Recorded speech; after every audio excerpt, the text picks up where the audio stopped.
Assalamualaikum warahmatullahi wabarakatuh. Halo teman-teman, selamat datang kembali di channel YouTube saya. Saya harap semuanya dalam keadaan baik dan sehat.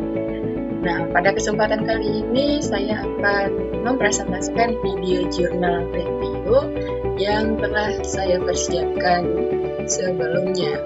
Namun, izinkan saya untuk mengucapkan terima kasih yang sebesar-besarnya atas dukungan dan antusias teman-teman selama ini.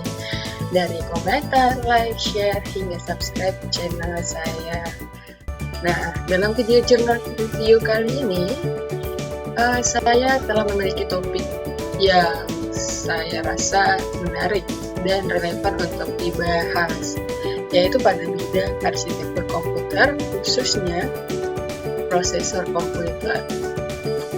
Semoga isi penelitian dan hasil rangkuman yang saya buat dapat memberikan wawasan baru dan bermanfaat bagi teman-teman sekalian. Oke, langsung saja kita simak presentasi kali ini.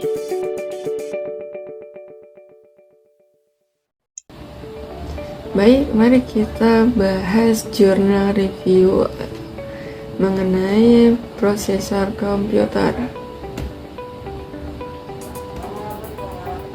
Nah, pelajaran penting dari review jurnal mengenai prosesor komputer. Jurnal pertama, pengaruh overclocking pada performa game. Jurnal kedua, implementasi overclocking pada prosesor Intel Core i5 2500K. Yang ketiga, optimasi on-chip pipelining untuk komputasi memori intensif. Jurnal yang keempat mengenai pengembangan pustaka algoritma GPU terdistribusi atau disebut eVox. Yang kelima, penggunaan randomized compiling pada algoritma kuantum. Pada jurnal pertama yang ditulis oleh Muhammad Aziz Rashid Muzaki dan teman-teman pada jurnal Sistem Informasi dan Teknologi Informasi Komputer, memiliki tujuan untuk mengeksplorasi pengaruh overclocking pada prosesor AMD Ryzen 3 terhadap performa game, khususnya game Valorant, dan untuk menemukan cara meningkatkan performa game dengan memanfaatkan teknologi overclocking pada prosesor. Adapun metodologi yang mereka gunakan, yang pertama metode eksperimen, merupakan serangkaian skenario pengujian untuk membuktikan usulan yang telah dibuat. Lalu yang kedua ada metode monitoring, menggunakan MSI Afterburner untuk memantau FPS dan CPU-Z untuk melihat kecepatan CPU, AGP, dan RAM. Mengenai sumber data, yaitu hasil analisis permasalahan yang teridentifikasi yang merujuk pada jurnal lain yang membahas tentang overclocking pada prosesor Intel Core i5 2500K untuk meningkatkan kinerja komputer, yang akan kita bahas pada jurnal kedua.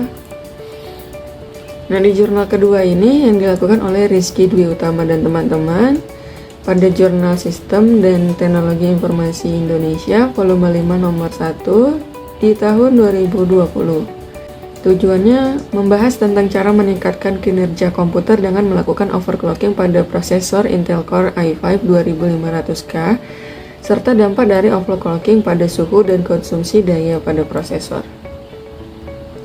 Metodologinya yaitu metode eksperimen dengan mengoverclock sistem komputer dan menganalisis perubahannya melalui pengujian dan benchmarking menggunakan software khusus. Nah, sumber data tadi yaitu data dari sistem komputer dengan prosesor Intel Core i5 sebelum dan setelah overclocking untuk perbandingan kinerja dan kondisi prosesor. Jurnal ketiga mengenai Optimize on-chip pipelining for memory intensive computation on multi-core processors with explicit memory hierarchy, yang dilakukan oleh George Keller dan teman-teman dalam tujuan untuk mengoptimalkan pipelining on chip untuk komputasi memori intensif pada prosesor multi-core dengan hierarki memori eksplisit, khususnya pada fase penggabungan global merge source di arsitektur sel sebagai studi kasus yang menantang.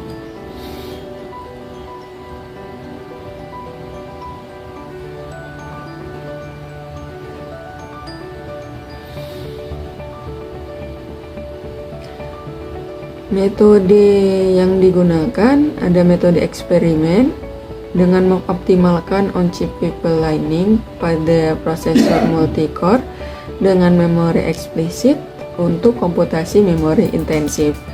Yang kedua, metode implementasi dengan pipelining parallel merge source untuk cell broadband engine. Nah, sumber datanya dengan mengimplementasikan algoritma memetakan merge trace ke inti multiprosesor dan menguji kinerja on-chip pipelining pada penggabungan paralel dengan berbagai dataset. Hasilnya mencakup perbandingan kinerja algoritma dan analisis konsumsi memori buffer, beban komunikasi on-chip, dan overhead penjadwalan dan komunikasi DMI.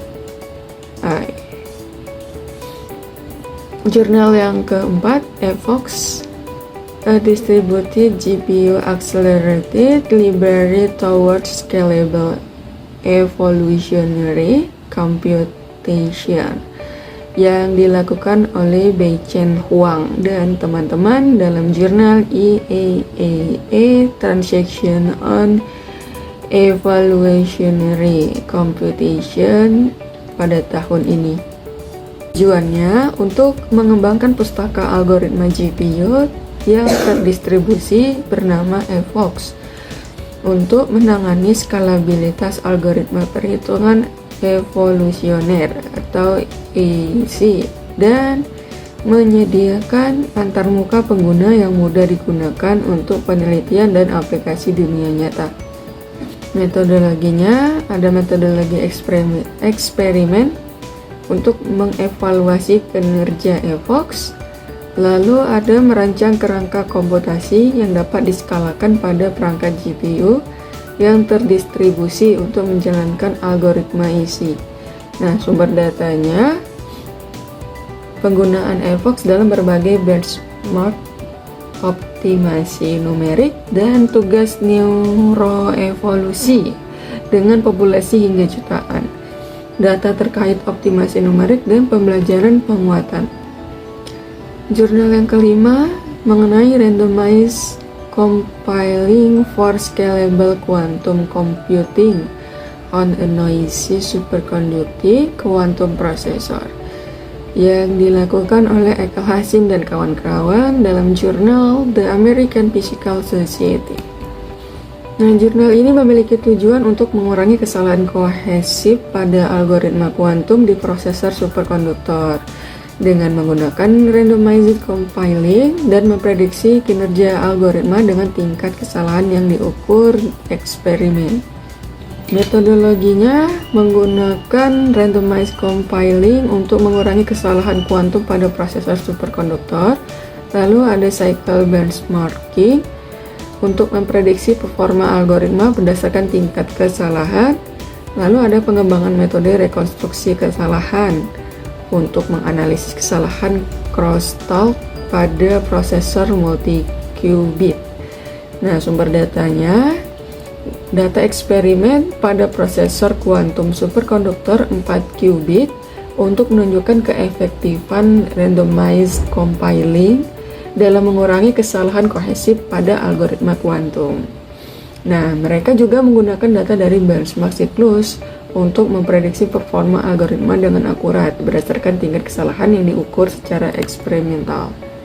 Kesimpulannya, overclocking pada prosesor AMD Ryzen 3 meningkatkan performa game Valorant dengan peningkatan FPS dari 60 menjadi 100 fps dan nanti ada cara setting overclockingnya. Lalu ada penelitian tentang overclocking pada prosesor Intel Core i5 2500K yang menunjukkan peningkatan kinerja, namun perlu berhati-hati terhadap penurunan kinerja dan resiko kerusakan hardware maupun software. Lalu ada on-chip people lainnya teroptimasi mempercepat waktu merging pada prosesor sel broadband. Nah, hingga 70% pada QS20 dan 143% pada BS3 dibandingkan dengan cell sort. Nah, EVOS sebagai library algoritma yang terdistribusi GPU accelerated menunjukkan kinerja lebih baik dan skalabilitas dalam komputasi evolusioner, neuroevolusi, dan reinforcement learning. Yang terakhir, randomized compiling mengurangi kesalahan konversif pada algoritma kuantum di prosesor kuantum. Dan ini membuka potensi untuk pengembangan komputasi kuantum yang dapat ditingkatkan lebih lanjut. Future work. Oke, jadi jurnal ini kedepannya diharapkan ada penelitian lanjut mengenai performa game, di mana overclocking berpengaruh pada performa game. Perlu penelitian lebih mendalam tentang dampaknya pada hardware dan software. Lalu mengenai sistem pendingin, jadi overclocking itu berbeda dengan sistem pendingin. Jadi gunakan pendingin air untuk menjaga suhu yang aman dan tingkatkan paralelisme algoritma. Jadi sistem pendingin ini dengan overclocking butuh penelitian lebih lanjut. Kemudian pengaturan voltase juga pada overclocking berbeda. Jadi untuk lebih efektifnya lakukan tingkat lanjut penelitian kepada komponen canggih terhadap peningkatan kinerjanya. Lalu pemetaan algoritma mengenai EVOS yang memerlukan lebih banyak paralelisme algoritma dan integrasi tugas eksternal untuk komputasi GPU. Lalu ada komputasi kuantum, penelitian lebih lanjut mengenai randomized compiling yang berpotensi memajukan komputasi kuantum pada prosesor modern. Oke, terima kasih atas perhatian teman-teman untuk rangkuman dari review jurnal kali ini. Nah, saya juga mengundang teman-teman sekalian untuk terus berdiskusi dan memberikan pendapat kalian pada kolom komentar. Dan jangan lupa bagikan juga video ini kepada teman-teman lainnya agar mereka juga dapat menikmati informasi terbaru dari saya. Saya ucapkan terima kasih sudah meluangkan waktu dan bersedia untuk menonton. Jangan lupa untuk like, subscribe, dan nyalakan lonceng notifikasi agar kalian tidak ketinggalan konten menarik lainnya dari channel saya. Wassalamualaikum warahmatullahi wabarakatuh.